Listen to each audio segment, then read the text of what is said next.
بسم اللہ الرحمن الرحیم۔ حضرت ابو مسعود انصاری رضی اللہ تعالیٰ عنہ بیان کرتے ہیں، ایک آدمی نبی صلی اللہ علیہ وسلم کی خدمت میں حاضر ہوا تو اس نے عرض کیا، میری سواری ہلاک ہو گئی ہے، آپ مجھے سواری عنایت فرما دیں۔ آپ نے فرمایا، میرے پاس تو کوئی سواری نہیں۔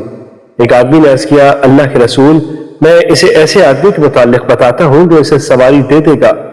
تو رسول اللہ صلی اللہ علیہ وسلم نے فرمایا، خیر و بھلائی کی طرف رہنمائی کرنے والے کو اس بھلائی کو سر انجام دینے والے کی مثل اجر و ثواب ملے گا۔ مشکات المصابیح حدیث نمبر 209۔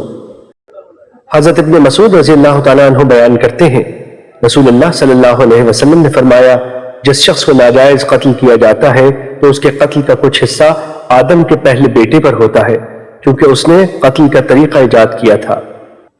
مشکات المصابیح حدیث نمبر 211۔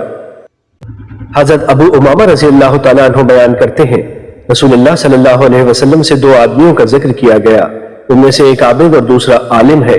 تو رسول اللہ صلی اللہ علیہ وسلم نے فرمایا، عالم کی عابد پر اس طرح فضیلت ہے جس طرح میری فضیلت تمہارے ادنا آدمی پر ہے۔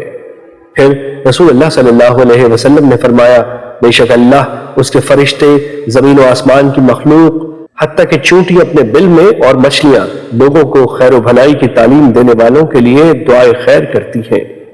مشکات المصابیح حدیث نمبر 213۔